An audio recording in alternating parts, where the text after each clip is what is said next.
watching GW News Recap. I'm your anchor Azan Jamir, bringing to you the top stories of the week. Let's have a look at the stories that matter to the headlines.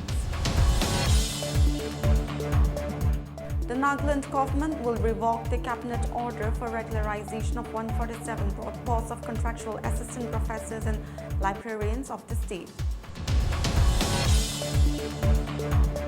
The committee representing 5 non-backward tribes in Nagaland has issued a 30-day ultimatum to state government seeking for a review of the Nagaland job reservation policy.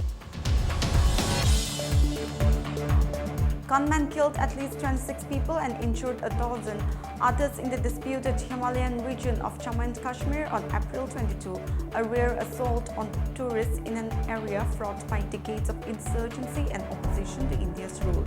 Let's have a look at the news in details. The Nagaland government will revoke the cabinet order for regularization of 147 posts of contractual assistant professors and librarians of the state.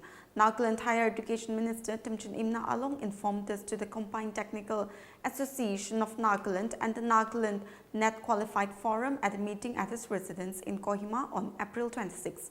It was also decided to dissolve the committee formed at the emergency cabinet meeting on April 21 to look into the issue.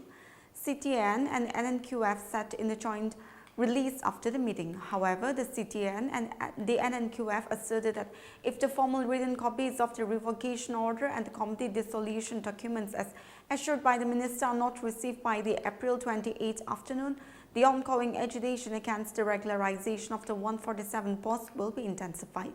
Meanwhile, the Naga Students Federation on April 26 directed all its units to mobilize volunteers to assemble at the Naga Solitary Park, Kohima, to initiate the first phase of agitation if the state government fails to revoke the cabinet order for absorption or regularization of the posts. The NSF issued the directive as per its resolution adopted during its presidential council meeting held on April 25 and in view of the 7-day ultimatum served to the state government on April 22, which will expire on April 28 for revocation of the cabinet order. The Federation said it firmly stands against the arbitrary and unjustified regularization order, which is detrimental to the future of countless deserving aspirants and undermines the sanctity of meritocracy and transparency in the governance. The committee representing 5 non-backward tribes in Nagaland has issued a 30-day ultimatum to the state government seeking action on the earlier demand for a review of the Nagaland job reservation policy. The 5 Tribes Committee on Review of Reservation Policy, constituted by the apex tribes bodies, namely Ankami Public Organization, Ausandan, Lota Hoho, Rangma Hoho and Sumi Hoho, submitted a fresh representation to Chief Minister Nipirio on April 26. The 5-Tribe Committee had earlier submitted a memorandum on September 20, 2024 calling for immediate attention and reformation of the reservation policy for backward tribes in the state. However, they said that 6 months has passed without any response or action from the government. The committee stated that the job reservation system has been in place for 47 years without a comprehensive review, despite the government's earlier notification that it would be reviewed every 10 years. A 1989 government order extended the existing policy till further orders, which remains in effect to date, the committee noted. The committee further alleged that the recommendations made by various past committees constituted to review the reservation policy have not been acted upon, barring limited implementation. Core issues such as the duration of reservation, internal reservation, multiple benefit access, creamy layer considerations, backlog posts, discrepancies in entry age and internal inequalities have remained unaddressed, they said. The committee expressed concern that the continuation of the current reservation system without reform risks creating economic imbalance and social unrest among scheduled tribes in the state.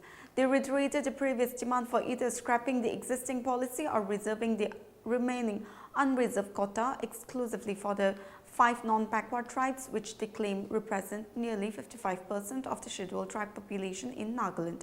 Terming the lack of government response as disappointing, the committee has now served a 30-day ultimatum to the state government as a final reminder. The Nagaland Board of School Education announced the results of the High School Leaving Certificate Examination and Higher Secondary School Certificate Examination 2025 on 25th April 2025. Leung Hyung Lee In Ring from Sanbol Higher Secondary School, Dimapur, topped the HSLC examination with 98.67%. In the HSLC examination, 5,453 students from government schools enrolled for the examination and 48.41% students qualified. 15,976 students from private schools with 87.64% qualified for the same, and 884 students repeaters enrolled with 14.59% qualified.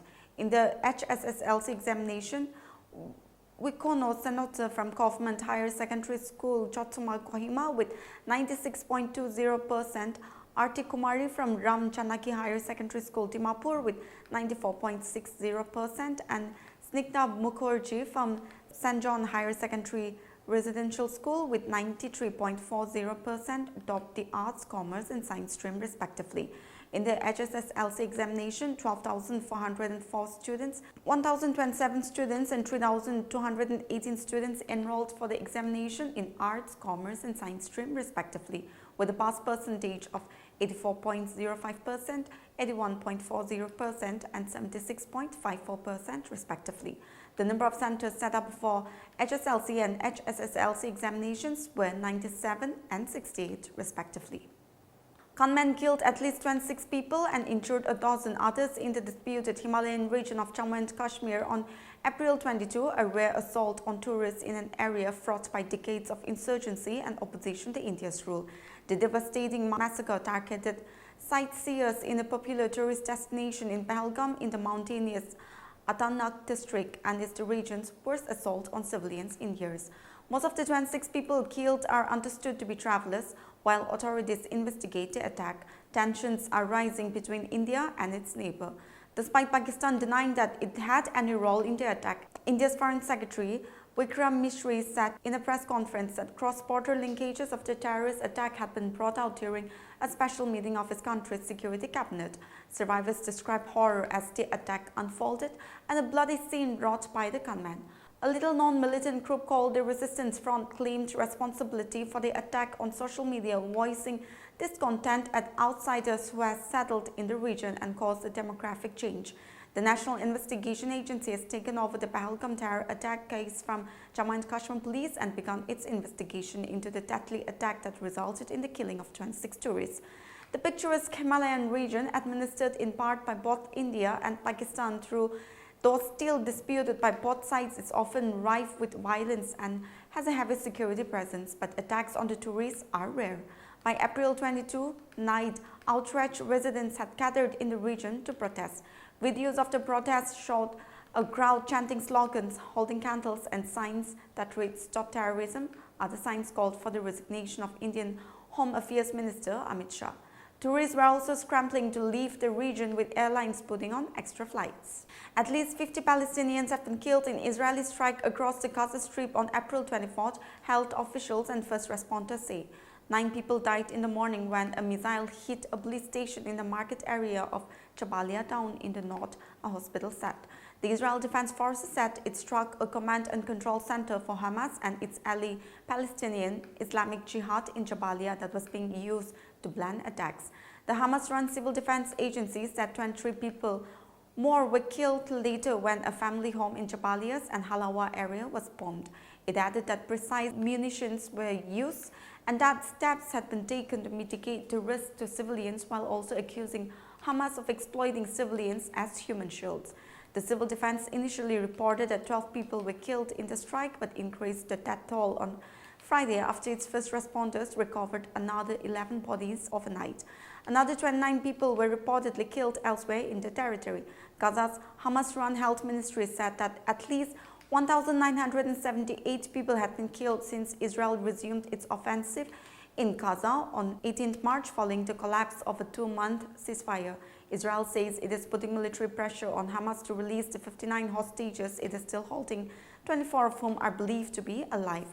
More than 51,350 people have been killed in Gaza since then, according to the territory's health ministry. Well, viewers, that's it for this week's news recap. For more news like this, you stay connected to Global Window. Good night.